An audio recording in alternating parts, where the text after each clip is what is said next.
انا اعطیناک الکوثر فصل لربک وانحر ان شانئک هو الابتر. صلوات پڑھ محمد و آل محمد. اللهم صل على محمد وآل محمد. عزیزان محترم، جس سورہ کا میں نے انتخاب کیا ہے یہ قرآن کا بہت ہی چھوٹا سورہ ہے، لیکن اس سورے کی فضیلتیں بہت زیادہ ہیں. خدا بند عالم نے ارشاد فرمایا، اپنے حبیب کو متوجہ کرایا کہ اے میرے حبیب، ہم نے آپ کو کوثر عطا کیا ہے، اب اس کے بدلے میں آپ نمازیں پڑھیے، عبادتیں کیجیے اور قربانیاں کیجیے، اور آپ کا دشمن جو رہے گا وہ بے اولاد رہے گا. جو لوگ نبی کو ابتر کا طعنہ دے رہے تھے، خدا نے اپنے محبوب سے یہ وعدہ کیا کہ آپ کا دشمن بے اولاد رہے گا.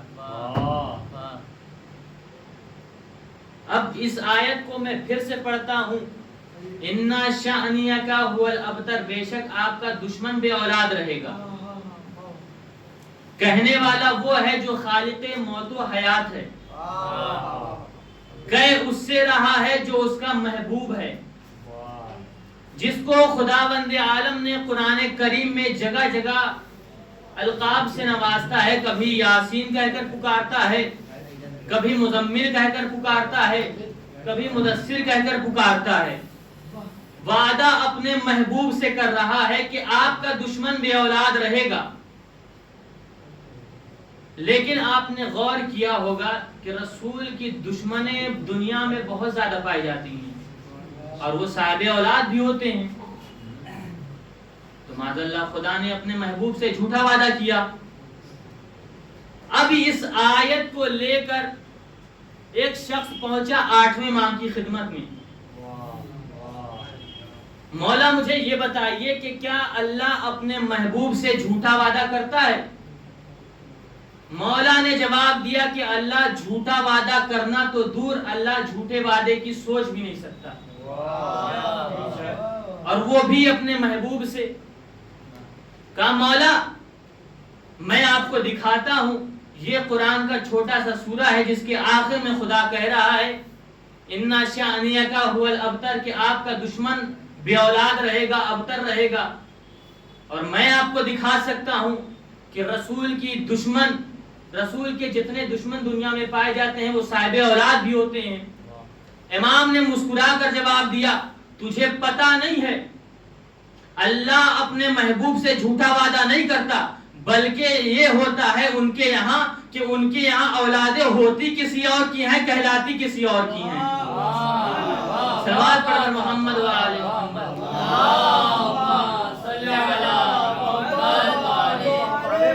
ان کے یہاں اولادیں ہوتی کسی اور کی ہیں، کہلاتی کسی اور کی ہیں. اللہ نے اپنے محبوب سے جھوٹا وعدہ نہیں کیا. ایک اور صلوات پڑھ محمد و آل محمد.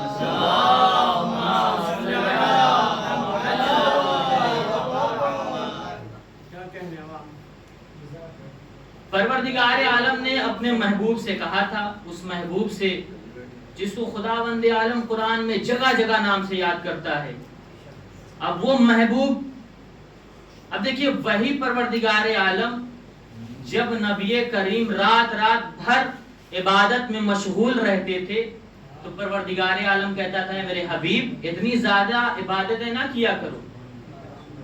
لیکن جب نور فاطمہ کو اپنے حبیب کو دیا، پھر خدا کہہ رہا ہے کہ اس کے صدقے میں، اس کے بدلے میں اب تم قربانیاں دو اور عبادتیں کرو. یعنی جو نور فاطمہ تھا کوئی ایسا ویسا نور نہیں تھا، بہت بڑا نور تھا اور اس کی فضیلتیں بہت زیادہ تھی. اب وہی پیغمبر اکرم، دیکھیے پیغمبر اکرم نے روایتوں میں آپ کو ملے گا کہ 4 کے لیے جگہ جگہ پر حدیثیں بیان کی. کبھی مولائے کائنات کے لیے کہا انا و علی من نور واحد، میں اور علی ایک ہی نور کے 2 ٹکڑے ہیں. اس سے ایک بات اور ثابت ہو گئی کہ خدا احد ہے، واحد نہیں ہے، کیونکہ واحد کے 2 ٹکڑے ہوا کرتے ہیں لیکن احد کا کوئی ٹکڑا نہیں ہوتا. اس حدیث سے یہ ثابت ہو رہا ہے کہ پیغمبر اکرم نے کہا میں اور علی ایک ہی نور کے 2 ٹکڑے ہیں. اس کے بعد پیغمبر اکرم آگے بڑھے. پیغمبر اکرم نے کہا فاطمہ تو بضاۃ منی، فاطمہ میرا ٹکڑا ہے، میرا بضا ہے. پھر آگے بڑھے پیغمبر اکرم، آگے بڑھ کر کہا الحسن و انا منہ، حسن مجھ سے ہے اور میں حسن سے ہوں. یعنی جیسا میں ہوں ویسا حسن ہے، جیسا حسن ہے ویسا میں ہوں. اس کے بعد پھر آگے بڑھے کہا حسین منی و انا من الحسین، حسین مجھ سے ہے اور میں حسین سے ہوں. یعنی کہ ان چاروں کے لیے رسول اکرم نے جگہ جگہ پر حدیث ارشاد فرمائی.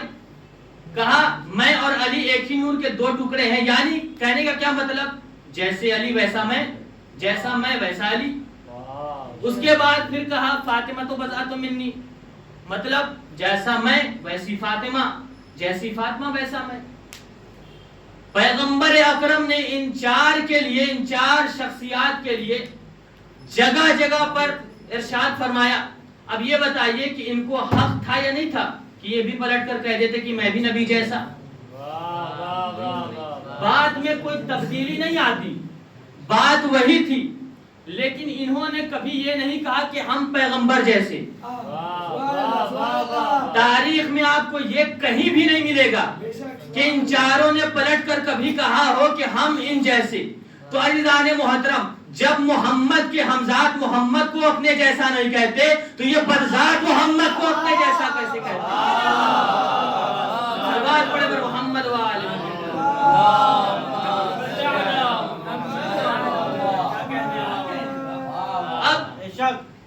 پیغمبر اکرم کو اللہ نے نور دیا، نور فاطمہ دیا. اب اس در کی، جناب شہزادی کے در کی اتنی زیادہ عظمت ہے کہ کوئی بیان نہیں کر سکتا. جناب سلمان فارسی جو کہ فارس کے رہنے والے تھے، ایران کے رہنے والے تھے، وہ بیان کرتے ہیں کہ میں دنیا کے ہر گوشے میں سچے دین کو سمجھنے کے لیے گیا، لیکن مجھے کہیں سچا دین نہ ملا.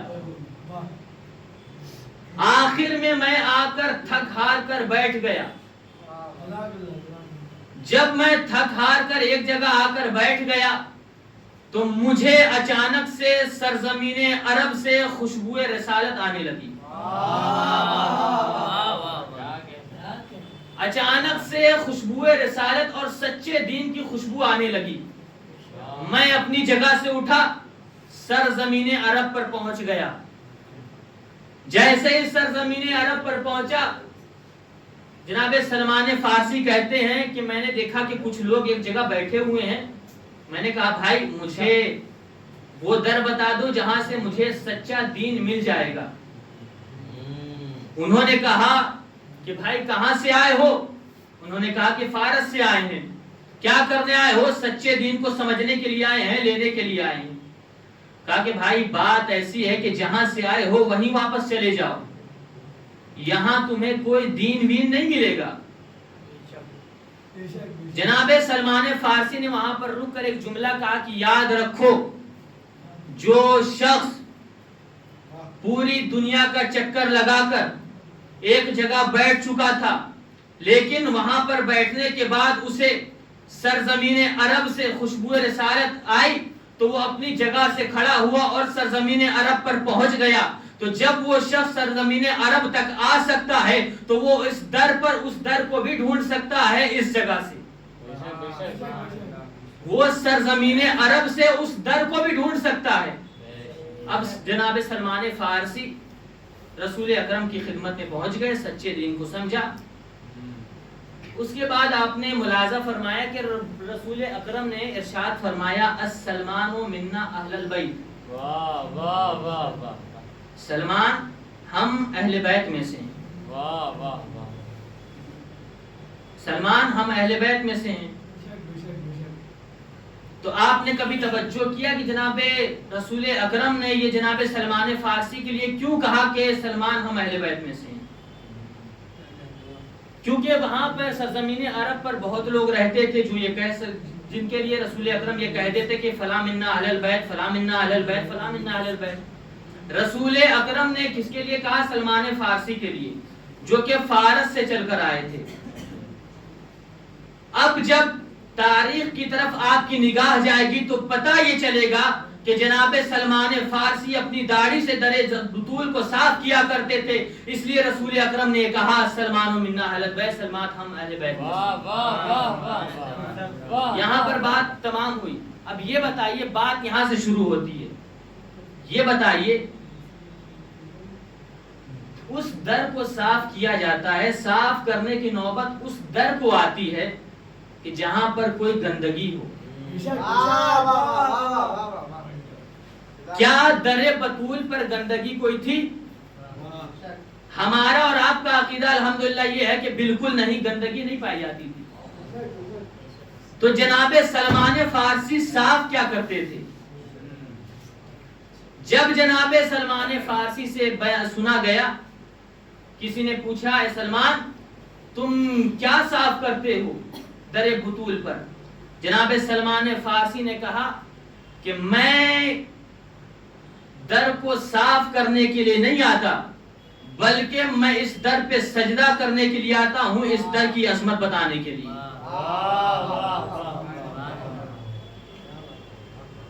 اب مسجد سے اذان شروع ہوئی، حی علی خیر العمل کی آواز جیسے ہی آئی، تمام مدینے والے مسجد کی طرف روانہ ہو گئے، لیکن جناب سلمان فارسی مسجد میں نہیں جایا کرتے تھے، بلکہ اپنے گھر سے نکل کر در بطول پر جاتے تھے، سجدہ کرتے تھے، اس کے بعد مسجد میں جا کر سجدہ کرتے تھے۔ مدینے والوں میں سے کسی نے دیکھا کہ جناب سلمان فارسی پہلے در بطول پہ سجدہ کرتے ہیں، اس کے بعد مسجد میں جا کر سجدہ کرتے ہیں۔ اب کوئی گیا، اب لفظوں کو بدل کر کہہ دوں کہ جناب سلمان فارسی در بطول کو صاف کرنے نہیں جایا کرتے تھے، بلکہ راتوں کے عبادتوں میں گرے ہوئے ستاروں کو اپنی نورانی داڑھی سے اٹھانے جایا کرتے تھے۔ جناب سلمان فارسی جب بطول کے در پر سجدہ کرتے تھے، کسی نے کہا یا رسول اللہ جب بھی حی علی خیر العمل کی اذان کی آواز مسجد سے اٹھتی ہے، بلند ہوتی ہے، تمام لوگ مسجد کی طرف چلے آتے ہیں سوائے جناب سلمان فارسی کے۔ رسول اکرم نے جناب سلمان فارسی کو بلایا، کہا سلمان یہ بتاؤ کہ تم، پھر اس نے کہا، جس نے یہ کہا تھا کہ جناب سلمان فارسی مسجد سے پہلے در بطول پر سجدہ کرتے ہیں، اس کے بعد مسجد میں آتے ہیں، اس نے کہا کہ سلمان فارسی اپنے ذوف کی وجہ سے یہاں تاخیر سے نہیں آتے، بلکہ یہ پہلے آپ کی بیٹی کے در پر جاتے ہیں، سجدہ کرتے ہیں، اس کے بعد اس مسجد میں آ کر سجدہ کرتے ہیں۔ رسول اکرم نے کہا سلمان تم ایسا کیوں کرتے ہو؟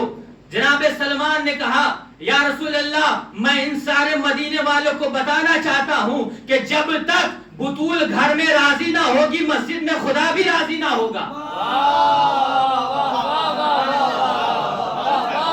جب تک گھر میں بطول راضی نہ ہو، مسجد میں انسان چاہے جتنے سجدے پہ سجدے کرتے رہے، خدا راضی ہونے والا نہیں۔ خدا اس وقت راضی ہوگا جب بطول راضی ہوں گی۔ ایک صلوات پڑھے بر محمد و آلہ محمد، اللہم صل علی محمد و آلہ پر محمد وعلی محمد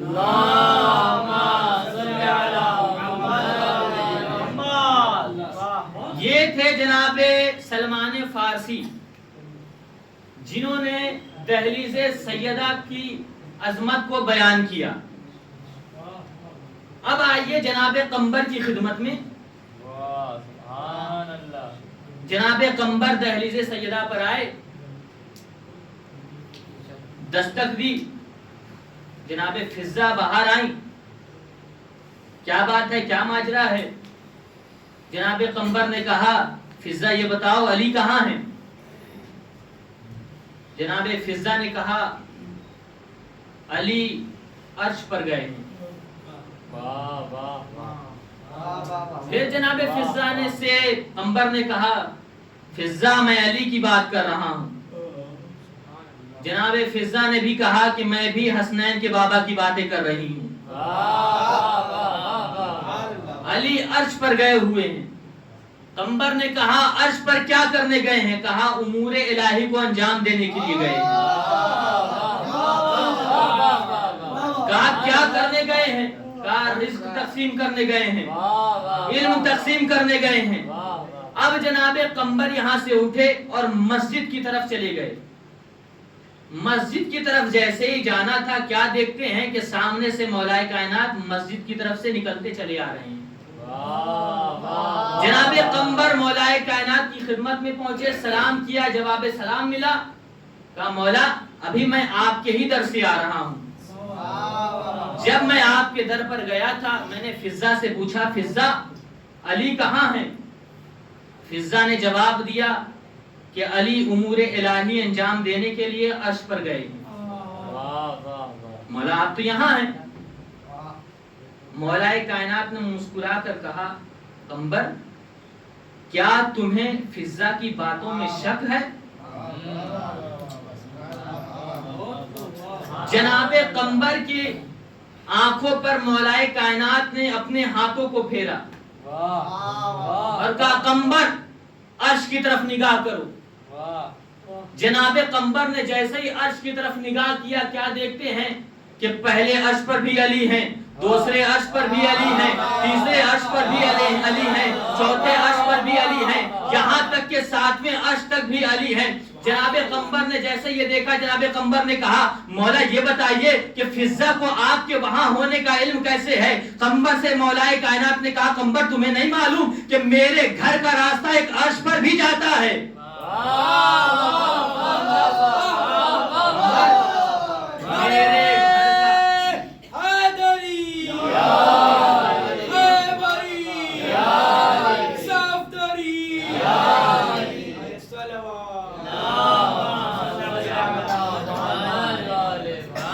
میرے در کا راستہ ایک عرش پر بھی جاتا ہے اور فضہ میرے گھر میں رہتی ہیں اور وہاں پر بطول بھی رہتی ہیں.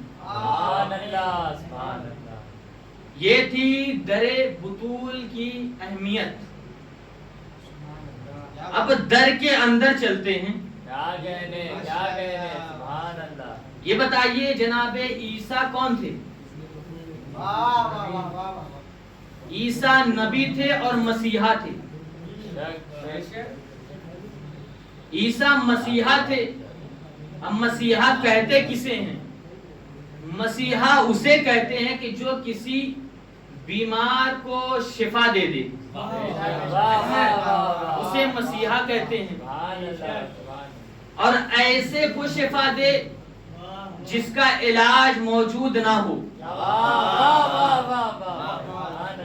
اس کو مسیحا کہتے ہیں. جناب عیسیٰ کون تھے؟ پیغمبر تھے اور شفا دینے والے کس کو تھے؟ امت کو. اب یہ بتائیے کہ جب جناب عیسیٰ شفا بانٹ رہے تھے تو پھر پیغمبر اکرم نبی اکرم کیا ہوئے؟ جناب عیسیٰ شفا اس کو دے رہے تھے کہ جس کا علاج دنیا میں موجود نہ ہو. پیغمبر اکرم وہ ہیں کہ جو نبیوں کو بھی شفا دیتے ہیں. عیسیٰ وہ شفا دیتے ہیں. کیا بات ہے. نبی اکرم وہ ہیں کہ جو امت کے ساتھ ساتھ نبیوں کو بھی شفا دیتے ہیں. لیکن اب آگے بڑھیے. اب اس نبی کا کیا ہو کہ جو امت کو بھی شفا دے اور نبیوں کو بھی شفا دے. اب جب آگے بات آئے تو اسی نبی کے بدن میں ذوف محسوس ہونے لگا. اب نبی اکرم کی شفا یابی کے لیے کیا کریں؟ پیغمبر اکرم نہ کسی طبیب کے پاس گئے, نہ کسی حکیم کے پاس گئے, نہ کسی مسجد میں گئے, نہ کعبے کے پاس گئے, بلکہ پیغمبر اکرم اپنی جگہ سے کھڑے ہوئے در بطول پر پہنچ گئے. در بطول پر آئے, آواز دی. جناب زہرا نے آواز کو پہچان لیا, کہا بابا اندر آ جائیے. بابا اندر آ جائیے. جب نبی اکرم پہنچ گئے در سیدہ پر, جناب سیدہ نے اندر بلایا. باپ نے بیٹی کی نگاہوں کو دیکھا, بیٹی نے باپ کی نگاہوں کو دیکھا. بیٹی نے کہا بابا کیا ماجرا ہے؟ باپ نے کہا بیٹی میرے بدن میں ذوف محسوس ہو رہی ہے.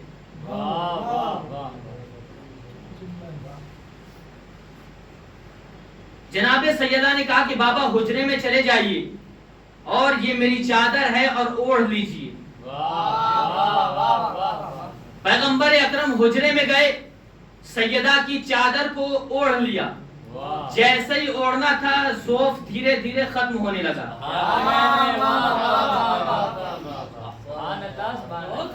ذوف دھیرے دھیرے جانے لگا. اب یہاں پر رک کر ایک جملہ کہتا چلوں کہ یہاں پر نبی اکرم کو شفا دینے والی کی ذات جناب سیدہ نہیں ہے, بلکہ ان کی چادر ہے. چادر کون سی؟ بالکل عام سی چادر تھی. لیکن جب یہ جناب سیدہ کے اوپر پہنچی, جب جناب سیدہ کے بدن پر پہنچی, تو اللہ نے اس چادر سے کہا کہ تو نے سیدہ کے بدن کا بوسہ لیا ہے تو میں تجھے اتنا کمال عطا کرتا ہوں کہ تو محمد کو بھی شفا بخش سکتی ہے.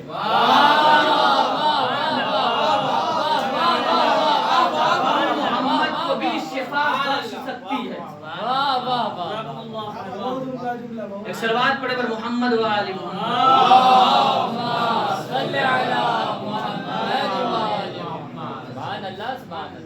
یہ کون تھے؟ جناب عیسیٰ, جو امت کو شفا دیتے تھے اور جو امت کے ساتھ ساتھ نبیوں کو شفا دے, اسے محمد عربی کہتے ہیں. اور جو محمد عربی کی ذات کو شفا دے اسے چادر فاطمہ کہتے ہیں. جناب سیدہ کی ذات کوئی ایسی ویسی ذات نہیں ہے. آپ نے یہ سنا ہے کہ بہت لوگوں نے پڑھا ہے, 2-3 لوگوں نے پڑھا ہے کہ اللہ نے کہا ہے میرے حبیب اگر آپ کو خلق کرنا مقصود نہ ہوتا تو میں اس پوری کائنات کو خلق نہیں کرتا.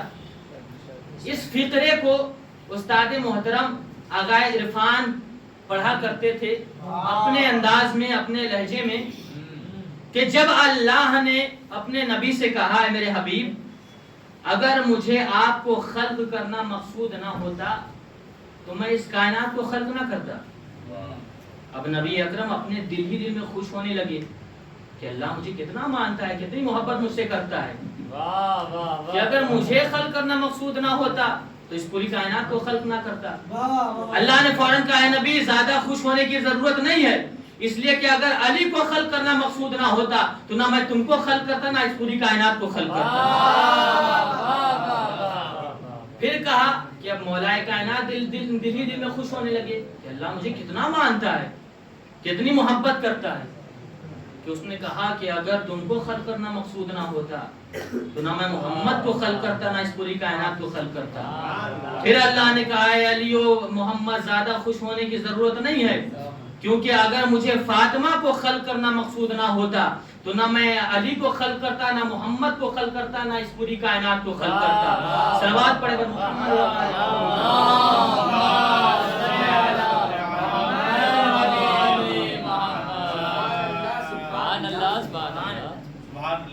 اب یہ آپ نے سماعت فرما لیا کہ جناب عیسیٰ اور محمد عربی۔ اب یہاں سے اٹھ کر آ جائیے مباہلے کی طرف۔ یہ جناب عیسیٰ تھے، اب عیسائی آتے ہیں محمد کے پاس، مباہلے کے لیے آتے ہیں کہ ہمیں مباہلہ کرنا ہے۔ اب آیت مباہلہ تو نازل ہو گئی، یہ بھی طے ہو گیا کہ مباہلہ کب ہوگا، کس وقت ہوگا۔ اب ایمان سے بتائیے، کیا عیسائی رسول اکرم کو نہیں جانتے تھے؟ کیا مولا کائنات کو نہیں جانتے تھے؟ کیا امام حسنین کو نہیں جانتے تھے؟ جانتے تھے، ہمارا عقیدہ ہے، کیونکہ جہاں محمد ہوتے تھے وہاں علی ہوتے تھے، اور جہاں علی و محمد ہوتے تھے وہاں حسنین ہوتے تھے۔ اب مباہلہ تو طے ہو گیا کہ مباہلہ کب ہونا ہے۔ عیسائیوں نے اس وقت ہار نہیں مانی، اس وقت پیچھے نہیں ہٹے، پیچھے اس وقت ہٹے جب ان چاروں میں ایک ایسی بھی شخصیت موجود ہو گئی کہ جیسے ہی ان لوگوں نے دیکھا کہ پانچویں شخصیت کو جیسے ہی ان لوگوں نے دیکھا ویسے ہی مباہلے کو رد کیا گیا، پیچھے ہٹ گئے کہ ہمیں معافی چاہتے ہیں، ہم مباہلہ نہیں کر سکتے۔ اب یہ لوگ جیسے ہی آئے، ادھر سے 5 حضرات اور ادھر سے جتنے لوگ کو آنا تھا وہ آئے۔ جناب شہزادی کو جیسے ان لوگوں نے دیکھا، مباہلہ رد ہوا، معافی مانگی اور واپس چلے گئے۔ اب یہاں پر یہ بتائیے، ہماری مجلسوں میں یا محفلوں میں یا کسی چوراہے پر یا کسی شہروں میں کسی کونے میں بھی آپ نے عیسائیوں پر لعنت ہوتے ہوئے نہیں دیکھا ہوگا۔ آپ نے عیسائیوں پر لعنت ہوتے ہوئے نہیں دیکھا ہوگا، کیونکہ لعنت کا مباہلے سے یہ قانون بن گیا کہ لعنت اس پر ہوتی ہے جو سیدہ کے سامنے ڈٹ جاتا ہے، سیدہ کے سامنے سے ہٹنے والی پر لعنت نہیں ہوا۔ لعنت کا حقدار وہ ہوتا ہے جو سیدہ کے سامنے ڈٹ جاتا ہے، جو سیدہ کے سامنے سے ہٹ جائے اس پر لعنت نہیں ہوا کرتی۔ اب یہ جو آیت مباہلہ آئی، کیا اللہ نے اسے منسوخ کیا؟ کیونکہ مباہلہ تو رد ہو گیا تھا۔ اللہ نے اس مباہلے والی آیت کو منسوخ نہیں کیا، بلکہ مباہلے والی یہ آیت چکر لگاتی رہی، منٹ گھنٹوں میں تقسیم ہوتے رہے، گھنٹے ہفتوں میں تبدیل ہوتے رہے، ہفتے مہینوں میں تبدیل ہوتے رہے، مہینے سالوں میں تبدیل ہوتے رہے۔ وہ آیت اپنی جگہ سے اس نے حرکت نہیں کیا اور اللہ نے اسے منسوخ بھی نہیں کیا۔ اب یہی 5 حضرات جو تھے مباہلے میں، اب آئیے مدینے میں آ جائیے، جب جناب سیدہ کسی جگہ کسی دربار میں اپنا حق مانگنے کے لیے گئی، سامنے والے نے کہا کہ گواہ پیش کرو، جناب سیدہ نے انہی 5 حضرات کو، انہی مباہلے والے حضرات کو پیش کیا۔ سامنے والے حاکم نے کہا کہ ہم ان گواہوں کو نہیں مانتے۔ سیدہ نے جملہ کہا کہ مجھے بھی پتا ہے، میں بھی اپنا حق مانگنے کے لیے نہیں آئی تھی، بلکہ مباہلے والی آیت اس کے حقدار تک پہنچانے آئی تھی۔ جو اس آیت کا مباہلے کا جو حقدار تھا اس تک پہنچانے آئی تھی۔ صلوات پڑھے بر محمد و آل اللہم صلی علی محمد و آل محمد. تو عزیزان محترم، جناب سیدہ کی ذات کوئی ایسی ویسی ذات نہیں ہے. جناب فضہ جن کے لیے روایت میں ملتا ہے کہ جب در بطول سے وابستہ ہو گئیں تو روایت نے لکھا کہ جناب فضہ کی زندگی ایسی ہو گئی تھی کہ جناب فضہ صرف قرآن سے سوال کرتی تھی اور قرآن سے جواب دیتی تھی. تو عزیزان محترم ذرا تصور کیجئے کہ جب ایک کنیز کا یہ عالم ہے تو شہزادی کا کیا عالم ہوگا. صلوات پڑھے بر محمد و آل محمد.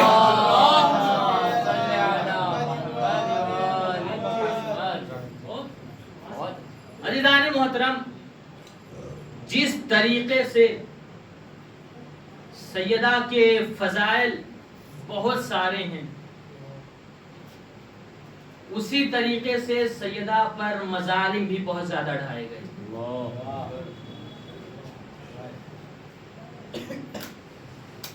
جب رسول اکرم کا آخری زمانہ، آخری وقت آیا، رسول اکرم سے لوگوں نے پوچھا یا رسول اللہ ہم آپ کے بعد دین کہاں سے لیں گے؟